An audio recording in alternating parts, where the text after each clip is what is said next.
Hello and welcome to the Racing Room, brought to you by AK Bets. I'm your host, George Ellick. Before we get into all of the topics up for discussion in this week's show, going to encourage you to like and subscribe to the channel wherever you watch this, listen to this, or whatever else. Make sure you like it, make sure you subscribe. It helps us reach new audiences and it shows a bit of love that we all need. AK, big week this week, Punchestown. Are you going to be there? I cannot wait for Punchestown this week. Yeah, 5 days. The last time I checked my weather app yesterday, glorious sunshine planned for all 5 days. Yeah, absolutely buzzing for it. It's a great festival to get a lot of people through the door. Just the configuration of the track.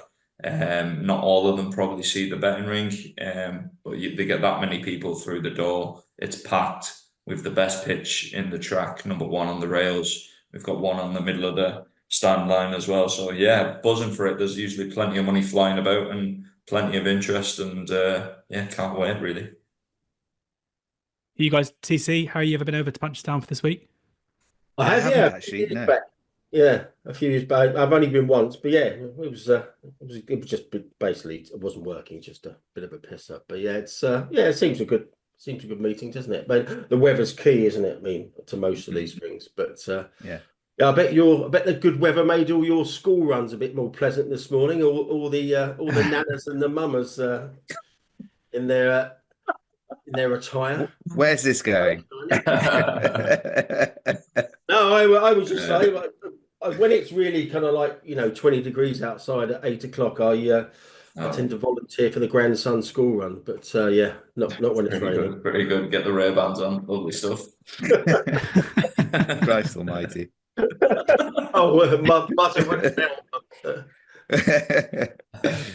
Right, move on, right. George. Good start. I was going to say, I don't know where this is going. Right, well, let's a big week of racing, Tony, just been, and we'll kick off at Sandown, where, as expected, or as has been expected for the last few weeks, Willie Mullins secured the UK Trainers title. Yeah, as you said, pretty much as expected. I'll just read from my notes here. This is why a lot of people don't only do kind of like audio only, so they can read from their notes. But this is, yeah, I mean, there's been a lot of debate about whether it's fair or not for Mullins to just pick up in the last 6 weeks of the season and overhaul £2 million worth of deficit with Dan Skelton. But those are the rules, and I think they're the right rules as well. I think it should be done on prize money. Yeah, Skelton got clawed back. He had 179 winners to Mullins' 38, which goes to show what kind of Grade 1 firepower Mullins has got. And he had a very good Saturday. Gaelic Warrior, Elate Thompson, beat John Bond. Brilliant training performance that, and he had the last winner of the jump season, John Phelan, as well. So yeah, a great close to the season for Mullins. And yeah, it got people kind of like debating, like you said, whether it should be done on winners or prize money. But it's interesting that Proform put up a table about winners over expected and who was at the top. And Olly Murphy just had a sensational season. I mean, if there's a trainer of the season, I mean, his winners over expected was about 27. The next one was 9, someone like Neil Mulholland. So if that's the gauge that you go by, I think Olly Murphy has just had an absolutely sensational season, and he had 140 winners. To put that in focus, Paul Nicholls only had 99. So yeah, Olly Murphy he won with Resplendent Grey with a big 365 Gold Cup on Saturday as well. Is it? I mean, a kind of question for everyone. Are you surprised how seriously Willie Mullins has taken winning the UK Trainers title in the last few weeks? Like, it feels like it's a title that he can basically choose to win if he wants to, given the depth at his disposal. And it's not like the most prestigious award. Like, has it been? We saw the video of Dan Skelton going over and kind of congratulating him. But like, is it not a bit weird? I was wondering that, and I wonder if what it is that he is it's kind of more a sign of respect that he is taking it seriously, given that he is going to come over here and grab it. I wonder if that's really why he doesn't want to come across as winning it and also not really caring about it, I suspect is probably the answer. But yeah, I've wondered that. I was thinking, just does it put him front and center for obtaining more owners from the UK. I don't know. Yeah, it's not a good point. I thought He does need more owners, doesn't he? we're all hungry. It's yeah. I mean, he has taken a lot of horses he would have run at Punchestown this week. We're recording this at 9:30 in the morning, so he did take it seriously. I mean, Elate Toms could have easily run at Punchestown. Same with Gaelic Warrior. So yeah, he did take it really seriously. We touched upon Resplendent Glare there, winning the 365 Gold Cup for Olly Murphy. Sean Bowen rode that, another brilliant ride. He had a absolutely stellar season, so everyone's praising him. What else do we do? We should mention the 365 Gold Cup. We'll come on to welfare and four steps, unfortunately, again a bit later on, I would imagine. But we lost Dancing City from the 365 Gold Cup, broke a leg there, and in any other stable, well, with the exception of one or two over here, maybe Nichols and Skelton, the horse he lost, Dancing City, is a dual Grade 1 winner. That would have been their stable star, and yeah, that didn't look great on TV again. But like I said, we'll come on to the wider issues there in a moment. Flats going into gear. Aidan O'Brien's been really, really quiet, but he's with the Guineas this week. He's really swinging into top form. Swagman won the 365 trial, Derby trial at Sandown. They should have also won the Epsom Blue Ribbon trial with Trinity College. Didn't get the best of runs, just denied in the photo. Was unlucky loser there, and they're winning out some of the big guns over the weekend as well. Kit Prios. They've had Charles Darwin, seems to be their Coventry/Norfolk horse, one at Navan. Yeah, so it's like I say that when the jump season finishes, I mean, it seems stupid to say, I mean, but with Punchestown this week, it never ends, is it? The National Hunt season, but yeah, I mean, it's the focus more on the flat now, especially over here, anyway. Okay, what's turnover like compared to kind of flat and jumps at this stage of the season? You know, obviously, like Punchestown this week and Guineas this weekend. I always try and caveat these opinions with the fact that where we stand in the grand scheme of things is probably not too. It's probably the bigger brands that should have more of an informed opinion there. But I just think in general, the national hunt is more appealing. I think it depends on a lot of things, to be honest with you. It depends on the amount of meetings, the time of day they're on, the size of the fields, the shape of the races. There's loads of different stuff. It'd be a tough one for me to answer that off the cuff, to be honest. Fair enough. Let's get into some of the kind of big topics of the week. And a lot has changed since we spoke a week or so ago around the Dylan Phelan and Ladbrokes story. It kind of felt like it wasn't really being spoken about much when we recorded last Monday. That changed. Suddenly there was an outcry, I'd say more from punters, probably than actual kind of organisations or media organisations, although it was covered to some degree by various media publications off the back of it. But there was a kind of social media storm, I guess, which has resulted in initially Ladbrokes kind of standing their ground and then paying out Dylan Phelan the €100,000 payout that he was due as per their max payout. So, you know, this is obviously going to take up a fair bit of the show, reacting on this. AK, I know this is something you feel very strongly about generally. How do you feel Ladbrokes have played this? I think if I had to guess from the outside looking in, I would imagine Ladbrokes' opinion would be they're getting caught on a few bits and pieces in Ireland, maybe at big prices, and whether it's just a legacy tech thing and an exposure from shops or something like that.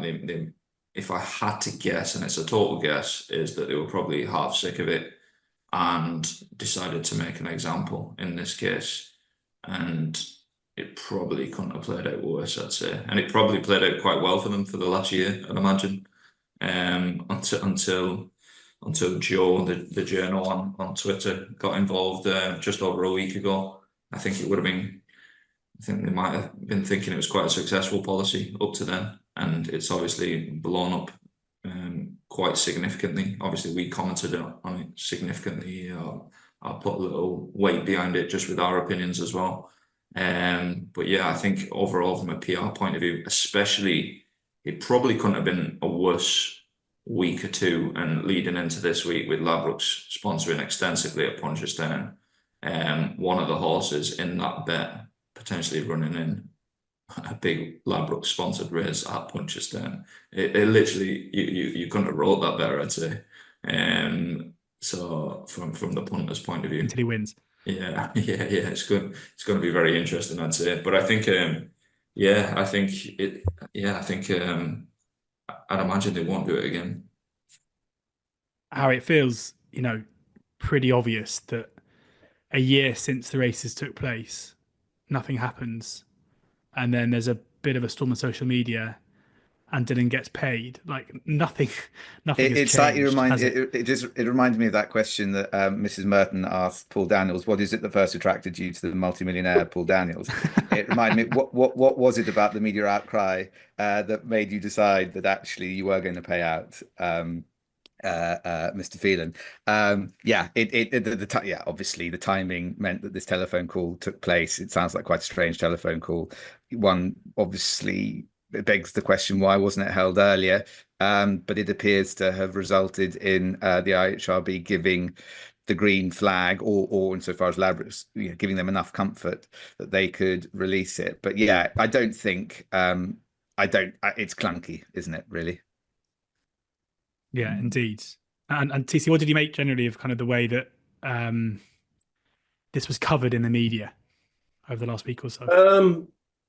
It was, I gather, in Ireland, it was a very big story. You hear, some people saying that it went viral. It was a top story on the Irish Independent and things like that. So it was very, very big news in Ireland. Over here,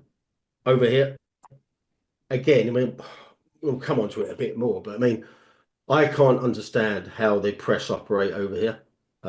This is a big story. This is your proper, archetypal red top story. You got a big firm, you got a guy, stable lad, £60 bet, wins 319 grand, only going to get 100 grand even if he gets paid. There are very spurious reasons why they're not paying him out. It's a year delay. It's just a perfect story for a tabloid to run with, and obviously we'll come on to the trade paper. And playing devil's advocate, I do think that it makes it more difficult for journalists when the reason given is it's subject to a regulatory investigation. I do think that makes it more difficult. I think then if we're going to say what should they be investigating, they should perhaps be investigating why it's taken a year. But it is difficult. I think a lot of organisations would feel nervous about commenting on something that is subject to an IHRB investigation, particularly when no one really knows what that investigation is about. It will be very interesting to know at the end of this investigation, and I think it would be sensible for the IHRB to explain what it was about so that people understand what it was that caused this, because consumers really ought to know, what might this happen to me if I get inadvertently caught up in one of these. That's the issue. With the issue, if you don't know, then you go to the Nick Luck Daily. I think with Nick Luck and Lydia actually got the information from Niall Cronin, who's at the IHRB. They actually went and asked him some questions. It sounds like it was off the record, but even so, they managed to get some information there. You go to Ladbrokes, you'd ask the questions. You go to the IHB and ask the questions. I mean, this is a year. I mean, do you remember the Tony the Gent Yufton case at Dundalk? I had a look at that, and I don't remember it. Remember it well. Remember the name? I bet bloody Yufton. There was a situation whereby, that went on for ages. So I looked at the timeline of that. I mean, that race was on March the 20th, 2020.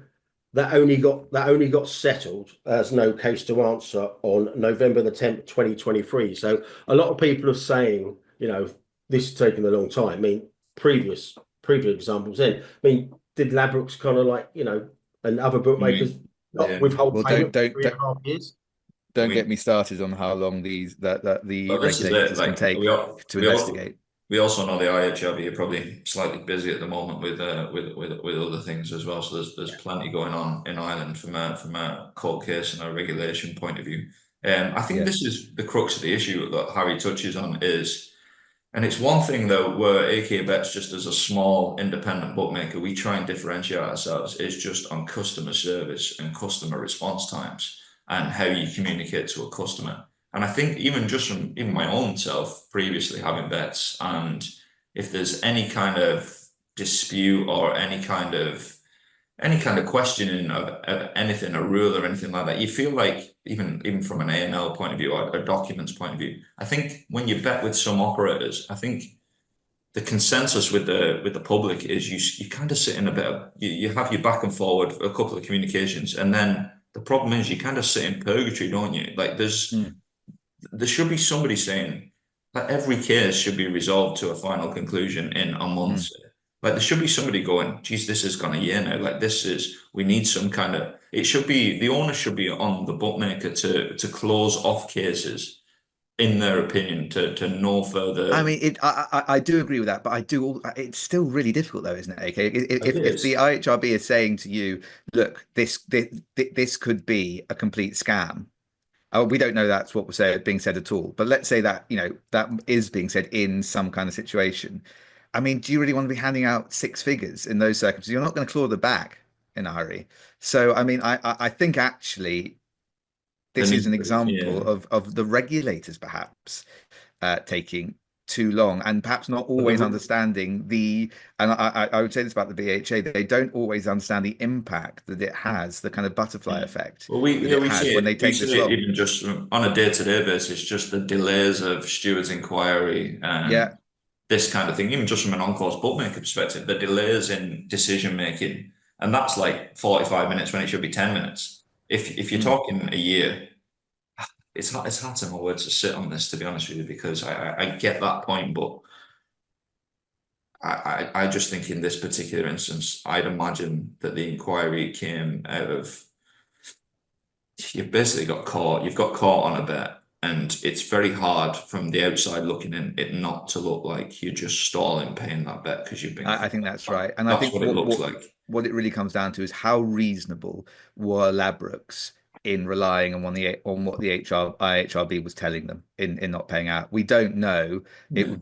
It would be, we might find out if the IHRB says this is investigation into what, whether the horse was properly shod. We're going to know pretty quickly that this seems unreasonable if they're going to say that there were suspicious betting practices. That's the other reason that this I think is a slightly inadequate system, which is that the bookmakers have a memorandum of understanding with the regulators, certainly here, and I'm pretty sure they have in Ireland. What doesn't look particularly good is a bookmaker reporting suspicious betting and then relying on the investigation that the bookmaker has basically started to not pay out. Yeah, and I think now we don't know that Ladbrokes. I don't think we know that Ladbrokes has reported anything, but again, that's just another reason why this kind of situation does need to be dealt with more efficiently, I think. It's just in all of these things, if you don't ask the questions, you're not going to get any answers, and that's the problem. I mean, if you're not on social media and you're not on X, you wouldn't know about this story if you're based in the UK. I mean, I'm not going to beat the Racing Post journalists up who covered this, because this obviously comes from on high. But the situation at the Racing Post this is a big story. This is Ladbrokes. It's about punters. They should have been all over this. The only thing that's appeared in their paper, from what I can see, was a page 9 story last week. And when it broke that Ladbrokes had actually paid, the story was broken so late on Friday after the paper deadline that it only went to online. It didn't even make the paper on Saturday or Sunday or Monday. And so it's not the journalist. It's not the journalist's fault if he's actually being directed, just do the bare minimum on this. And they did do the bare minimum on this. I think it's pretty. I think it's pretty shameful, the coverage that they've given on it. And I think privately they would agree as well. But they've got this. They've got the abilities of their advertisers, etc. I get that, but it doesn't make it right. It makes it understandable, but it doesn't make it right. Yeah, I think it's hard for me to understand the UK coverage when I'm not in the UK. That I always think the difference in Ireland is just gambling and horses and horse racing. It's just more ingrained here. Like you go into a pub and you can guarantee at 1 o'clock in the day racing is going to be on the TV in pretty much every pub you walk into. It's also slightly different in the fact that there aren't many bookmakers here, like on the ground here. Like there's probably 4 bookmakers with 50 shops in Ireland. Like it's much smaller from that point of view.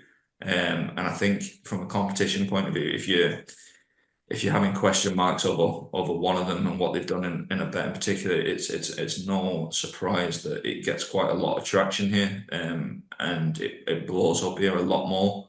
And I think maybe, I don't know now, but I don't know if the people making the decisions on this at Ladbrokes were UK based, because I don't know if they understand the intricacies and the specifics of just the market, I suppose, in Ireland, and how not insular it is, but how much smaller it is. And that's a good point. Yeah, I think it's only been with all these things, it will blow over. I don't think there will be any long-term effect, but I think just as well, just on that, I think the punter in question is really helped by the fact it's probably a big week for Ladbrokes Punchestown, and just with the sponsorship. And I know through back channels that there was questions being asked of the racecourse of what they were going to do in the instance that there was protests at the meeting about this bet. So that took hold, and I imagine that was fairly pivotal and crucial in this being paid out as well. Just to finalise the press angle, I think the Ladbrokes have come out of this terribly. I think it was a bit of a PR disaster for them. The only cute thing they did was announcing he was being paid late on Friday, so it couldn't make Saturday's paper. It was only a purely online story that a lot of people wouldn't have seen. Interestingly, it wasn't just him; it was all outstanding bets to be settled. Yeah.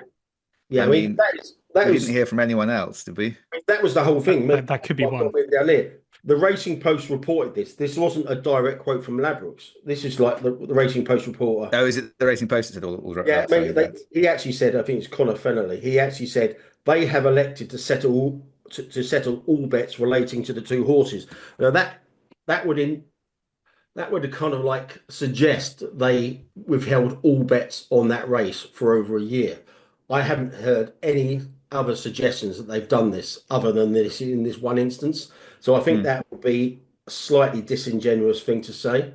Or if he's been fed that line from Ladbrokes, then again, it's all about kind of like, holding them to account. I mean, as George says, though, you could read that as we're settling all outstanding bets, i.e. the remainder of the ones that haven't yet been settled. That could be read like that as well. It's not terribly clear. I accept that, but yeah, it was just interesting. They said all outstanding bets.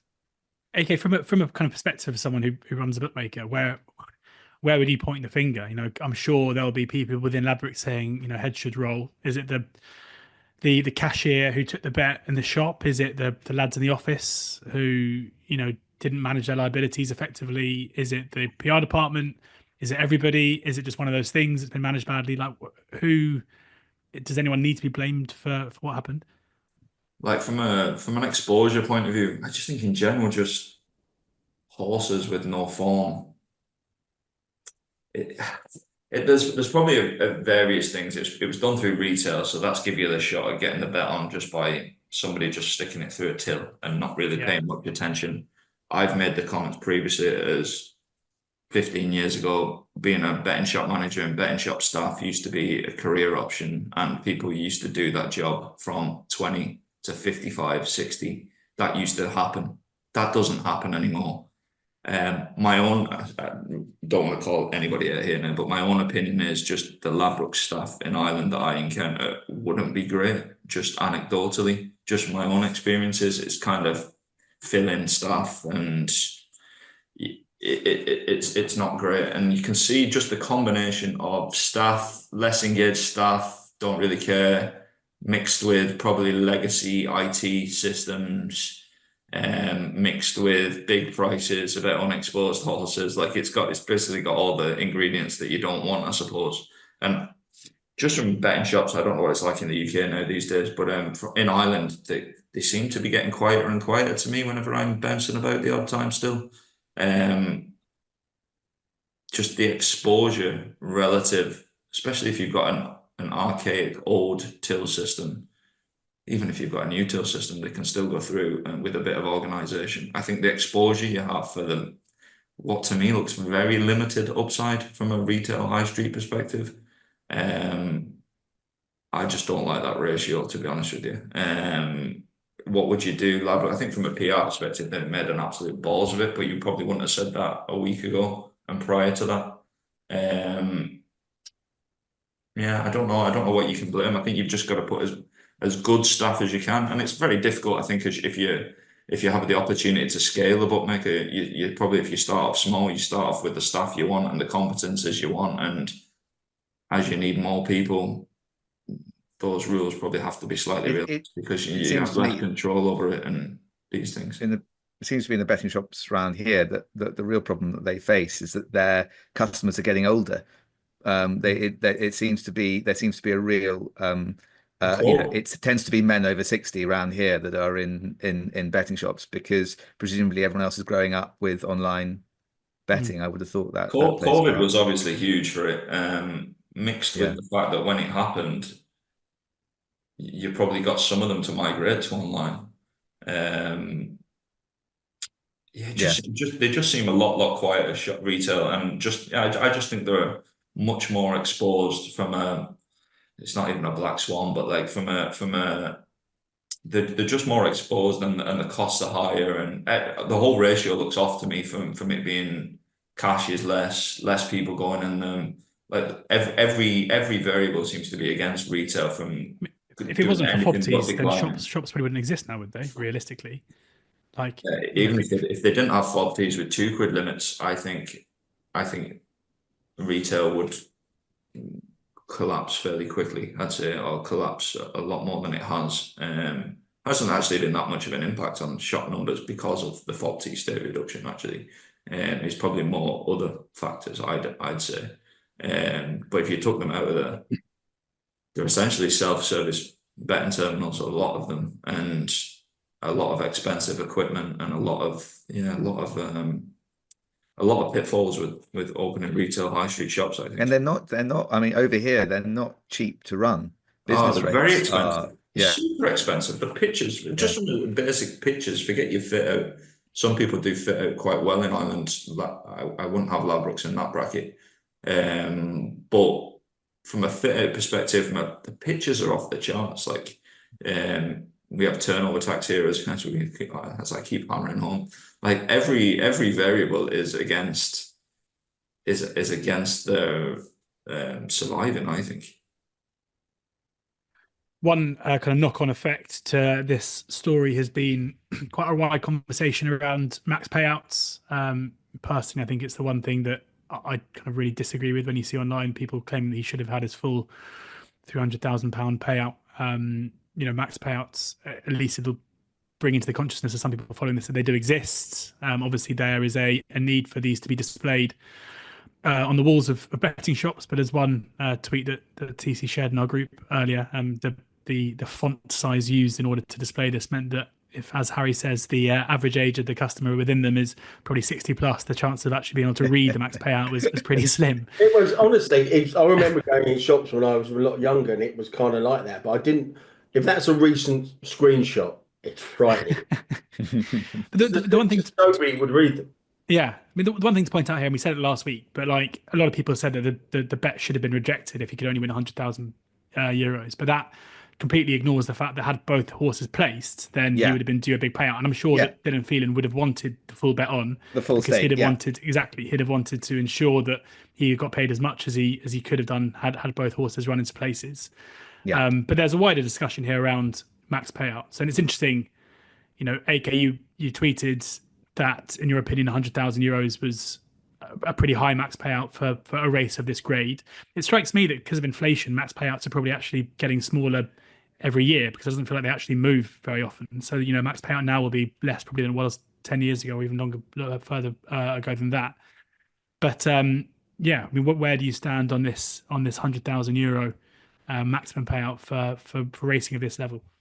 Yeah, I think it's very high, to be honest with you. I think I put on X the other day, or Twitter the other day, that I think we might look back in a few years and say the level of racing here. Can we believe that it used to be 100k? Because that seems to be the way just horse racing is going in general. It's becoming, the lower grade stuff is more churny stuff with, we can talk about tries and non-tries and certain types of races in Ireland and people's opinions on that as well. Like there was the race at Kilbeggan the other day, and that like and like Yeah.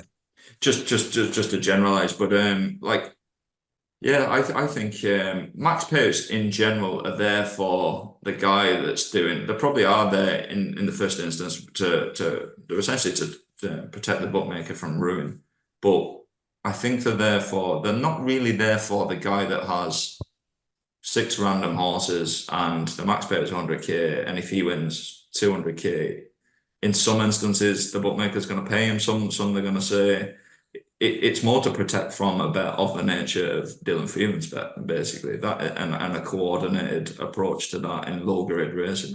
My opinion is that they're essentially there for that. And like you say, we, as I mentioned, the exposure you potentially have in retail. And I know Harry's probably got strong opinions on it. We've had a bit of back and forward on it on Twitter. There's a gentleman. You were trolling me. Yeah. We were trolling each other, Harry. There was a gentleman on Twitter, I don't know him, he's called Jake, and I'm probably going to get his @ wrong, but it's Yep Blind TBH. I hope that doesn't read into something that I'm not picking up there. But I think Harry had alluded to the fact that it should be mentioned a little bit more clearly on the bet slip, and I would agree with the chap Jake, who put it a lot more eloquently than I did, that if you're adding a button or something onto a bet slip, and I actually think it's higher than 99.9. I think it'd be everybody will just click that button. And if you just add in friction to the customer journey, I think. I think there's a lot of hills punters can feel aggrieved on and that I'd support on. I don't think this is one of them, to be honest with you. But Harry, so different opinion. I make very clear that I think market limits are crucial to bookmakers, because you've got to be able to manage your risk, and that I have absolutely no objection. And frankly, you can set it at pretty much at what you want, subject to the point I'm about to make, which is that these are business to consumer contracts. That this is not a business to business contract, and the law looks at those two types of contract really quite differently. And there are a lot of protections to consumers in consumer law. And what just slightly concerns me on this, and I have litigated over a max payout dispute over where the money went over, the winnings went over the market. What just concerns me, funnily enough, from the bookmaker's point of view, is things like those tiny little terms and conditions hidden behind a counter, for example, or in the corner of the shop, and they're not always prominently displayed. And again, that has been the subject of litigation. I've ended up in bizarre litigation where we've basically, the bookmaker has been put to proof that they can show that that where the terms and conditions were at the time of the bets being struck in the shop. And it's just not a particular position that bookmakers really want to get into. And the point I really want to make is this: there is a feeling, I think, on Twitter, from the conversations that we've had, and perhaps amongst bookmakers, that as long as something is in your T's and C's, you're sorted. And in consumer contracts, that is simply not the case. Yeah. I know you're not saying it is, but there were people who were just like, read the small print effectively. That's a misunderstanding of consumer law. That's not a good argument. Read the small print. And the sort of recent case that really is worth reading if you're interested in this subject is a case called Green and well, it was Betfred, basically. It was and this was a chap who had played a casino style game for 5 hours on Betfred. He won 1.7 million quid, tried to get paid out, and Betfred went to their... Yeah, well, great, nervous, I expect, when he approached them, and rightly so, as it turned out, because Betfred went to their supplier, and it turned out that there was a fault in the game, unbelievably, which meant that the longer you played it, the better your cards got, to the extent that eventually you would only hold winning cards. I mean, that's quite a glitch in software. Yeah. So they said, look, sorry, we've got exclusion clauses, amongst other arguments, and they exclude liability in these circumstances. Now, that's slightly different to max payout clause. It is different, but it is. But I think I would argue that a max payout clause is really what we call the limitation of liability clause, and limitation of liability clauses are treated relatively similarly to exclusion clauses. But some of the elements of the judgment are quite interesting in this, because basically what the court said was you cannot expect consumers to read the small print. That was essentially what the court came up with here. And if you want, now it didn't help that the clauses were badly drafted, but as the court found, but the court did say you can't just stick things in your terms and conditions and expect consumers to know about them. And when they can have quite dramatic effects on the nature of the contract itself, it's just not good enough to say, look, there's something in the corner in tiny small print which will do this for you. So funny enough, my concern in this is it's not a sort of oh, poor punters. It's actually I think bookmakers leave themselves vulnerable to this idea that where they have accepted bets, particularly, and now there are different categories of this, aren't there? Because there are bets that are obviously going to go over market limit, and there are bets that might, and even the punter probably doesn't know if there has any clue how big the winnings might be. And I think a court would treat those types differently. But if a bookmaker is taking bets where there is a really quite material chance that the winnings are going to go out over above market limits, and there isn't something that is pretty obvious, you can really rely on to say he really ought to have known that. I think bookmakers are vulnerable to it. I really do think bookmakers are vulnerable to litigation in those circumstances. And that I just want to find just very quickly, George. Sorry. So just want to read a passage from the judgment, which I think a lot of people in bookmaking will be surprised by. In my judgment, the particular context of an online betting contract must be borne in mind. A player is most unlikely to spend significant time trawling through documentation, particularly if it is repetitive and not clearly relevant to him. The exclusion of limitation to liability to pay in circumstances where play is ostensibly wholly valid is something that would need to be achieved with great care and particularity. I think that's sorry. Okay. So, sorry on that, Harry. Just to interject, I think that's probably more relevant to that case. I think when it comes to terms and conditions with bookmakers, Control F, max payout, it's all there. Like it's very specific. But you've got to know that I don't think that would work. Okay. I know, but it's not trawling through a massive document. It's blindingly obvious. Like you're not going to have a. You're not going to. I think it's blindingly obvious to you. Yeah, but it's blindingly obvious to anyone with a brain. So Harry, do you think Dylan Phelan, if he wanted to reject the €100,000 offer from Ladbrokes, would have any kind of case to try and hold them? I think on the face of what we know in England, and he's in Ireland, where the law is different. I think in England, just on the face of it, we don't know all the background at all. I think that he would have a chance, depending on what he was told at the time, how prominently the terms and conditions were.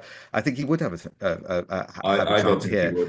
But it would, well, I'm talking about in England, but yeah. I know. AK, look, read the judgment. She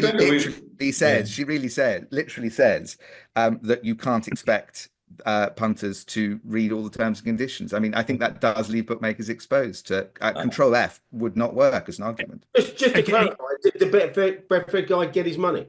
Yes. On summary judgment, the judge basically on the basis that the Betfred did not have a reasonable prospect of success in their arguments. There's so many facets to that aren't applicable, and even if they are totally different from the way it's drafted and things like max payouts are very specific. I don't think anybody of reasonable mind can expect any punter walk into a shop and have a bet at 1 billion to 1, and if it wins, you're going to get the keys to Ladbrokes. Like so, if we're going to extrapolate from that, it's obvious. I think what you've got to bear in mind, AK, is when you go to a court, for example, they're not going to look at this from the point of view of everyone in gambling. They're just looking at a consumer to business contract. They're going to compare it to every other business to consumer contract on the planet and just say apply the same rules. And the fact that a lot of people in the world that you live in would know this, that the average person coming off the street. In the world would know, to be honest. I just don't think you're right that everyone knows that there are market limits applicable to. I just don't think you're right that people walking into betting shops know that, all of them.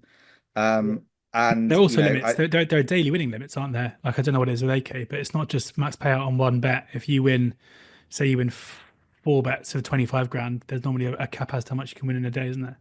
Yeah, and I think the issue here is that the problem is that there is a suggestion when you place a bet and it's accepted that it is being accepted. So I think that is why also that doesn't help in the case of max limits, is that I think that when you say, oh, they ought to know, I think depending on the type of bet, I think what a court might say is, well, all the bookmaker to know and tell them as they're getting on. What this is, again, business to consumer contract.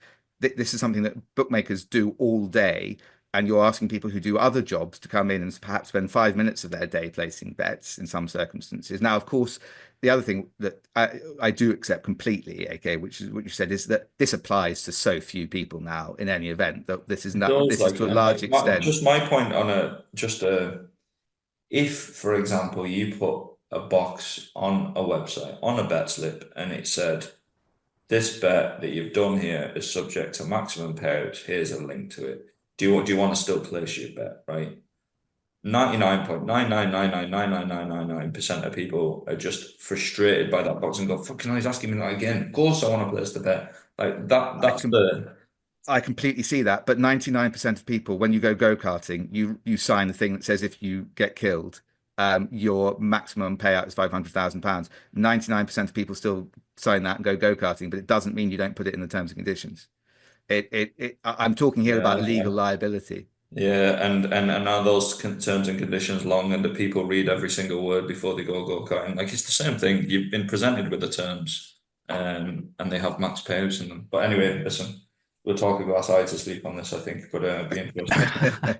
Yeah, we'll move on in a second. There were some questions sent in around the Dylan Phelan story, which we'll just cover off now. Craig says, if there was any proof bookies don't GAF, it's a great little kind of acronym, about horse racing, then there's your answer. The regulator doesn't work. The bastards got shammed into paying the man out. His words, not mine, I should say here. I'm not even going to read the rest of it. I think this goes back to our PR point, doesn't it, really? The game is almost up. Anything to add to that from Craig? No, the game's been up a while. That's why you went from punter to bookie, right? Stephen Devine, if there's a role for an independent, is there a role for an independent adjudicator in cases like this? If all bookmakers sign up to it, wagering contracts are unenforceable in law in Ireland, so court proceedings are of no assistance. Harry? I'm not Irish qualified. Aren't they changing that? AK might know better than I do. Well, they have been for about 10 years and talking about it, and it's probably as far down the road as it's been previously. And obviously, UKGC have met the current regulator in Ireland recently to share knowledge, I suppose. And it's not at present, so it's still a waiting game with a lot of this stuff. But it's imminent, is what I'd say. It's more important in Ireland, I think. But I think here there aren't many people that would be particularly keen to go running to the current adjudicators. It's fair to say. There's talk, I think. It was interesting to me that somebody advised Dylan Phelan to submit stuff at the High Court. You'd have to.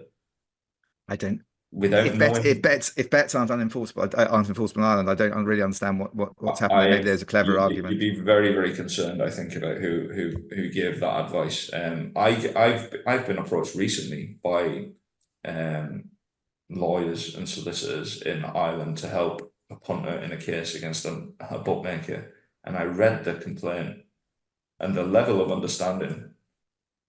We're talking about punters not understanding max payouts. The level of understanding of lawyers and solicitors of understanding the fucking gambling industry is shocking. Yeah, no, it's not. Even if it was enforceable, I was like, "What are you doing bringing this? Like, this is a nothing case." So, yeah, it's a strange one. We're all learning. There were a few questions on the max payout stuff as well. David Bradshaw, is our case for tickets with liabilities to over max selections? To avoid overmatch selections, if not possible, mark ticket clearly with a max payout. Simon Cruddace, the Dylan case is clear. He bet where he was to exceed the max payout. He took the prices and should have been informed of like the outcome. Trouble is, how many 5p each way Goliaths do they take that will exceed the max payout, and should rules for trainers championship be changed? That's a bit different.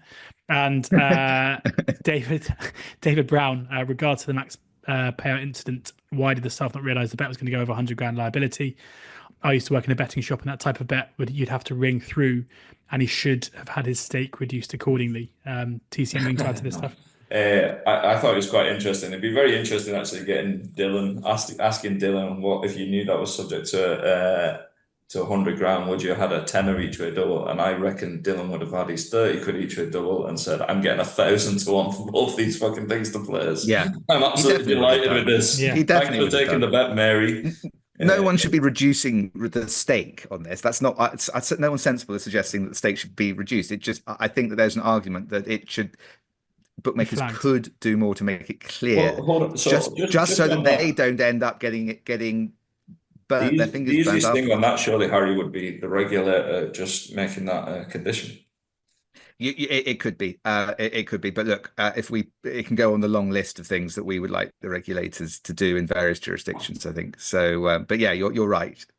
I hope. And also, on the Goliath argument as well, isn't that the case where the majority of bets that will exceed the max payout will have eventualities that can win them? You know, like the Eachway double, or The like variable a as well. Goliath and the Yankee wins or whatever. Like you don't.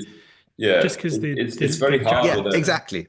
It's very hard even to implement because of SP, the returns variable. With guarantee prices, the returns variable. With an 8-runner race becoming a 7-runner race, and each way terms going from a fifth to a quarter, the return is variable. There's millions of different terms for it variable. Yeah. No, I accept all that. And what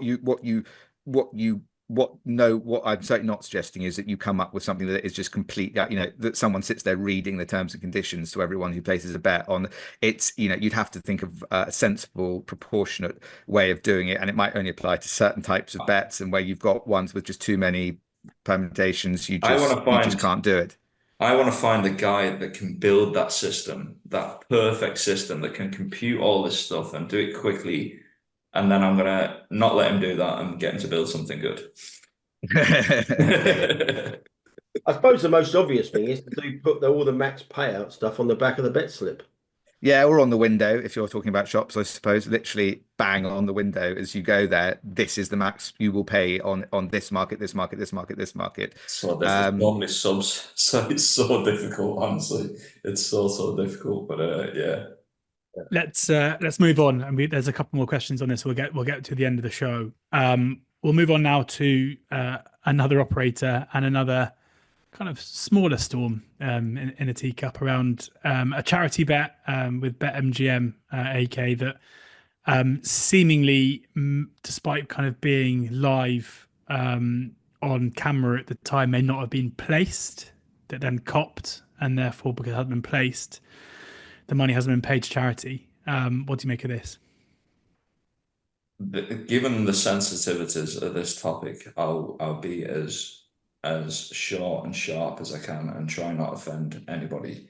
and just say the fact that we give out a lot about bookmakers and certain things. Giving out of bookmakers that a bet hasn't been placed isn't going to be one of the things that I'm going to be giving out of bookmakers about. I think there's plenty of issues in gambling that we talk about and things that I think I'd be on the punter side with, and this isn't one of them, I'm afraid. I think if I'm happy to give opinions on bets being taken and what should happen, and I'm less happy to blame bookmakers for bets that haven't been placed, to be honest with you. And the flip side is if those selections get beat, I know myself, if a feed goes down, the amount of people that bet the winning forecast is off the charts. Like, if that bet doesn't win, BetMGM don't hear about it, in my opinion. And you can't, despite the sensitivities of the topic, this is not a BetMGM problem, in my opinion. No, I completely agree. You can't have a go at them for this. And if it wasn't a charity bet, we wouldn't even be discussing it. And frankly, really, what's the difference? I don't think you can have a go at them for this at all. And I think if we did, frankly, it starts to set pretty worrying precedent. And also, we should say as well that on the 23rd of April, BetMGM replied to the initial tweet from Paul Beck and said, "We recognise sometimes things don't work as planned for customers, and as a gesture of goodwill, though, we will make a £500 donation directly to the Michael O'Sullivan Just Giving page." So, Yeah, I think they've probably gone above and beyond there, That's really. again, I'm just, whilst that is appreciated, I'm sure trying to shame the bookmaker into doing something in this circumstance, I think is the wrong approach as well. I did not agree. I think I agree with that. Did not agree with it at all. I thought, sorry, I mean, I think I agree with if you. anyone should have been sticking money into the pot in that situation, for me, it wasn't MGM. It was the other side.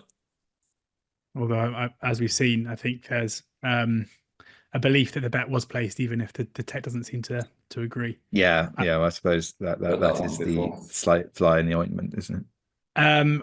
We've had a couple of stories from in the Racing Post around the BHA, around welfare, and on the topic of the conditions of weighing rooms, and the two-tier allegations that seem prevalent around those. Harry, what did you make of these? Two-tier. I hate it when we get like words to coming into politics suddenly are in racing as well. No, there isn't two-tier regulation in racing. There are realities about the different relationships that the regulator has with the different people it regulates. Obviously, it's going to have a different relationship with Ascot than it's going to have with an apprentice jockey, and that's just the reality of the situation. I don't think there is two-tier regulation in horse racing at all, really. The welfare stuff, we're seeing it again. I was just amazed by some of the stuff recently about we've mentioned in recent podcasts whether racing is in fact starting to kind of become its own worst enemy on welfare sometimes, and there have been tweets about whether it's appropriate for horses to be racing this late in the season only to help the trainers win the trainers championships. I mean, we race horses in competitions. I mean, is the suggestion that this is one competition too far? Why is no one suggesting that these horses are going to not be fit at the race fit at the point of racing? And what I just think is odd is that's coming from within racing. I think that I think this has become so much more of a problem than it would have been, well, it was 10 years ago.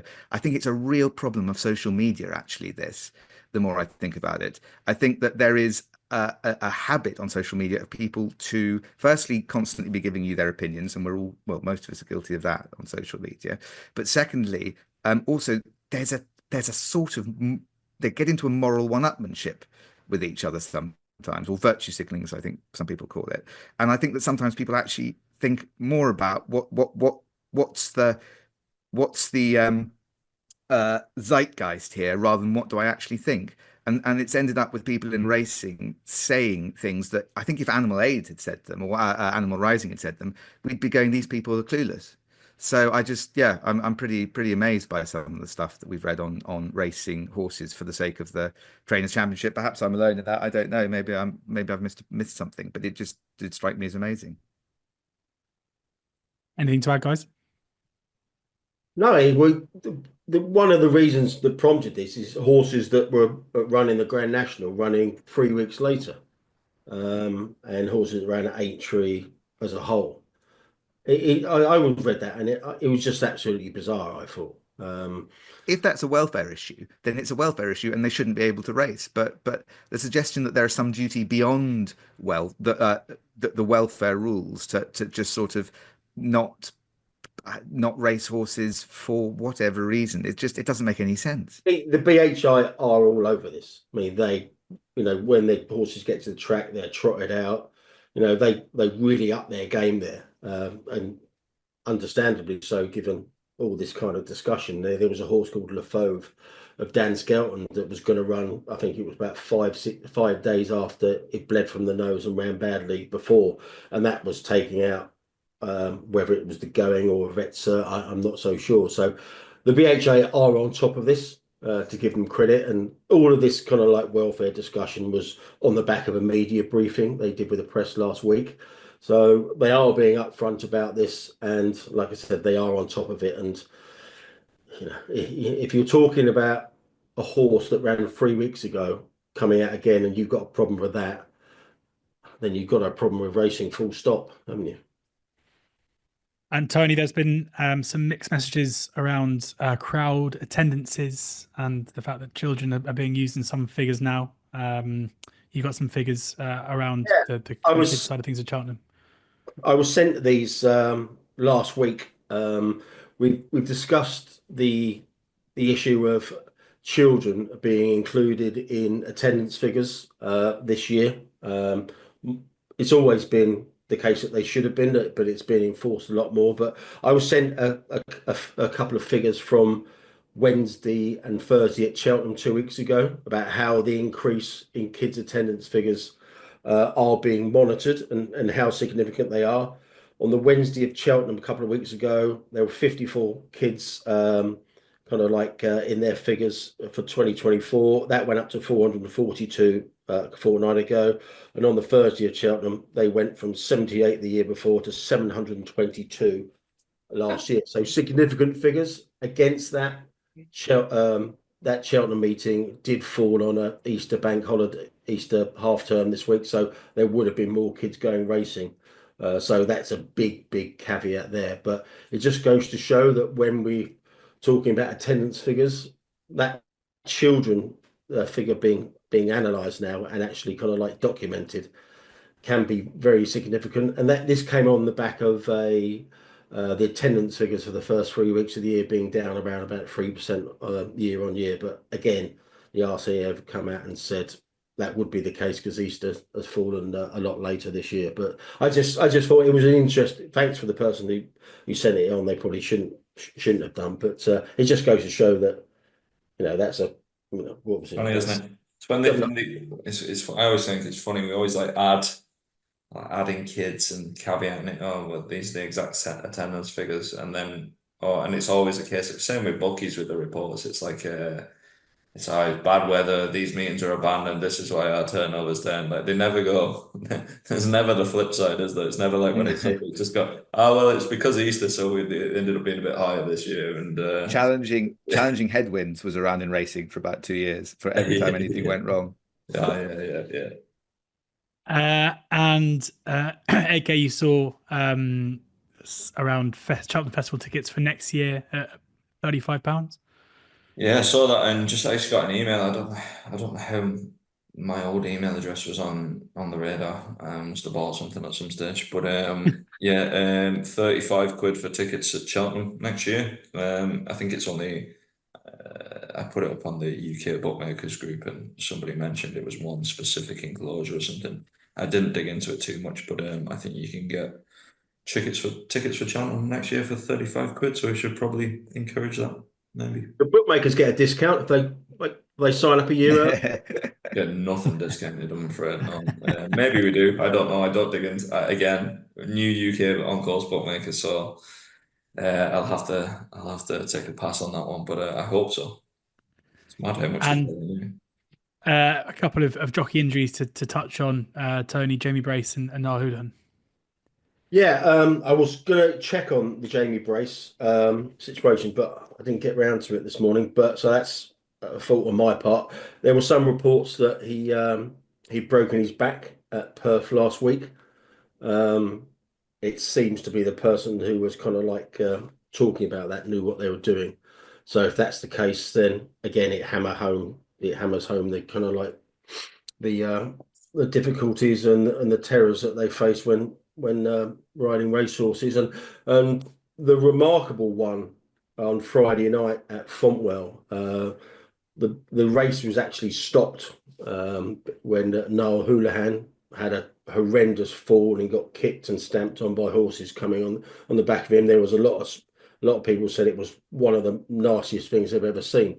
And it was amazing on Saturday afternoon that Gary Moore, who Houlihan rides for, came out and said the only thing he came away with was 3 stitches underneath his chin, which was just the fine line between the unthinkable and the fortunate is extreme, isn't it? I mean, like I said, the Twitter and X on the Friday night after that, I mean, was kind of like, I just hope he's okay, because people are saying it's the worst thing they've seen on a trek for a while. And to come over here with 3 stitches is quite something. So he got very, very lucky there. Again, it just comes to show that we just need to keep it in mind. I mean, I think criticism of jockeys is fair, but abuse clearly isn't. And like I say, this is the fine line that we deal with. Indeed. And yeah, into questions now. I kind of feel like we've covered off the Dylan Phelan story in fair depth. The one maybe to bring up here is a question from Dublin Sports Fan, just saying why IHRB so slow on any pending race case. Ladbrokes hanging their hat this will be set down the river. The IHRB can't be under such workload that this takes a year or plus to resolve. Harry, as you kind of mentioned, there's obviously precedence for this lasting even more than a year, isn't there? Yeah, I mean, I can only talk about the IHRB, but people are definitely participants are very frustrated by how long these things can take. I think the Dan Skelton, was it George Gently, the name of the horse, that took 6 years, was it, or a number of years to get to a resolution, is the famously quoted one. But yeah, it does take a long time. It's hard to know why. Perhaps it is a resources issue, but it's hard to know why. I don't know about the IHRB at all, why that's taken a year. Okay, a question now for AK. This is around a bet slip that was posted, 500 each way on an 11 to 10 shot that we saw put up yesterday. And a lot of the replies questioning why anyone would have a monkey each way on an 11 to 10 shot, mocking the bet itself. SD asked us about this, and you sent us a little thread that you posted back in 2022 around the benefits of of why you would often bet short price things each way, which seems to fall on deaf ears even back then. Harry probably wants Each way thievery, I think it's called. Harry probably wants me to add a little button onto the website to explain how that was a good bet, I think. Just for the punters who don't know. But it was just interested from my point of view. So I always love them ones because it's probably where I made most of my money initially, betting each way in races and events of that nature. I suppose it was the first thing I did. It's the first thing I did when I was at university. I wrote my dissertation on bad each way races and their effect on favourite long shot bias in British horse racing. I got a nice 2-2 for it and made a few quid out of it, so I was happy with that. All the lads who made first didn't get anything, so I was happy with that. But bad each way and just each way betting in general is just always fascinated me. Very from the initial start. When I was at uni, I was 18. I worked in a coral betting shop for about 4 months, and I was always fascinated by the fact that the trading team there would send out communications, I suppose, and when I didn't know anything, and they'd send, these are the bad each way races. We want to avoid taking each way bets on these races, and it piques your interest that if the bookmaker doesn't want something as a punter, you probably should be doing it. So you use that as your card. Yeah, not far off. Trying to learn about it, I suppose, and so that betting question, Dave, I know Dave quite well, well-known bookie up the north, a smart chap, and trades on courses racing St George in the UK. So if you're racing, go and have a bet with Dave. But he's very well aware of each way betting, and the advantage of that bet, because it is a smart bet, is that even some bookmakers, to be honest with you, don't understand that that's a smart bet. And I've seen it myself. I saw it in my previous employment where people focus on those type of races, and I think the layman or the person that doesn't understand maths can look at that bet and say he's betting on each way. He's betting I'd bet 4 to 9 shots each way if they were 1 or 2 to place. Do you know what I mean? It's and the example that I gave in that example just on Twitter is if there's a football event where there's 8 teams, 2 groups of 4, team at the top of each group meets in the final. If you have Brazil 4 to 5 in Group A, England at 5 to 4 in Group B, and 3 pub teams in the rest of the group, and the each way terms are a third the first 2 for that who wins the cup. Why wouldn't you bet Brazil and England each way 4 to 5 a third the first 2, and England 5 to 4 a third the first 2? It's a hypothetical example. because basically you'd take 2 to 5 or 3s on or whatever England to make the final. And each way betting is 2 separate bets. It's a win bet and it's a place bet. It's not. You shouldn't look at each way betting as, can I get my money back if this places? That's just a totally illogical way to look at it. And people that understand punting understand the maths behind it. And the fair price of that bet is probably in and around 10 to 11, 100% line. And if he's getting, I don't know if he took evens or 11 or 10 or something like that, but he was in good across the whole of his bet, and that's the point that people don't understand, I think. And there are people out there who I would guess quite a lot of people who basically bet win only 5 to 1 or shorter and bet each way 5 to 1 or bigger than 5 to 1. But by the same measure, you can have bad each way bets at big prices, can't you? Where place terms or whatever else. Yeah. I remember when I started at the Racing Post in '87. Mark Coton was there then, and he used to bang the drum about these kind of each way. He just said, Anthony will tell you if it's true or not. He just said, look, if you back a horse at 3 to 1, couple it in an each way double of a 7 to 4, even if they're both placed, you're getting your money back. And he just said he was just flagging up the each way kind of like value on sub 5 to 1 shots back then, and he was talking about coupling them as well.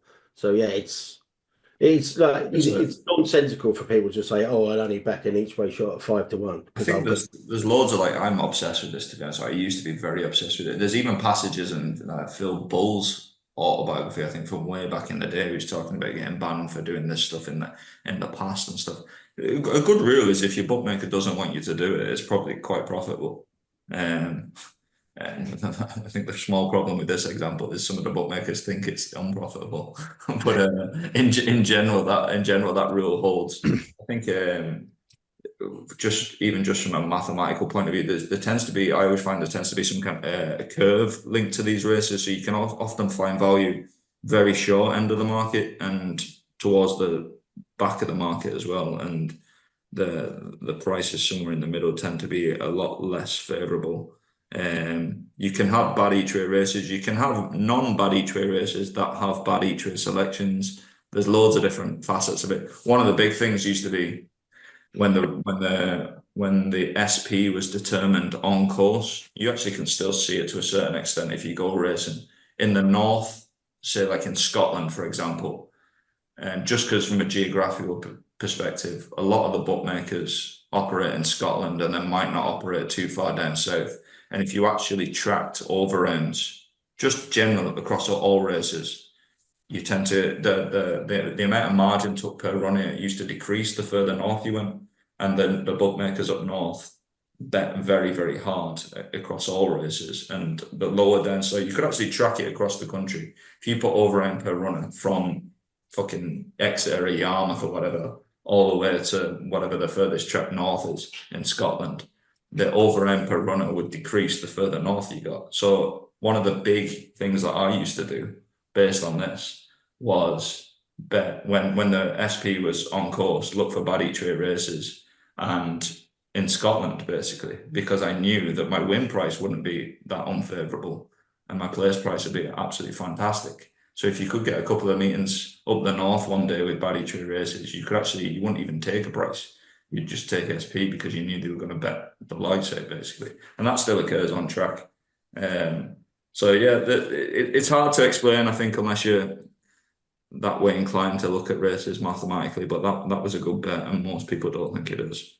So, okay, as someone who owes everything they've got to bad each ways, I'm assuming that you welcome bad each way punters with open arms to AK bets. Love them, yeah. I everything I've got, I'm always happy to give it away. Yeah.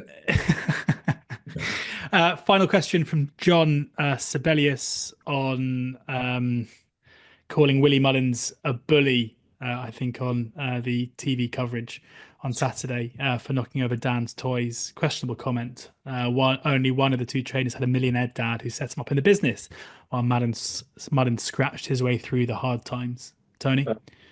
I don't think that's particularly true because obviously the Mullins family have been racing for decades, haven't they? But yeah, I think that's a bit harsh, and I think Ed's a bit tongue in cheek there, wasn't it? Really, and yeah, I mean that was like I said. Yeah, so I wouldn't bash him up for that. There we go. This week's episode of the Racing Room. We'll be back again next week, so make sure you get your questions in. Do like and subscribe if you enjoyed this, or if you didn't, frankly, still please like and subscribe. And also make sure you check out AK Bets and the AK's big prices for loads of big prices across. You're not wearing your branded jacket today. I've got a golf jacket on today, I'm afraid. You're playing golf this afternoon? No, I'm not. Just a lazy dresser and don't have that on. So, yeah. Anyway, we'll be back next week. Check out AK Bets and also, subscribe and like this, and we'll see you again next week.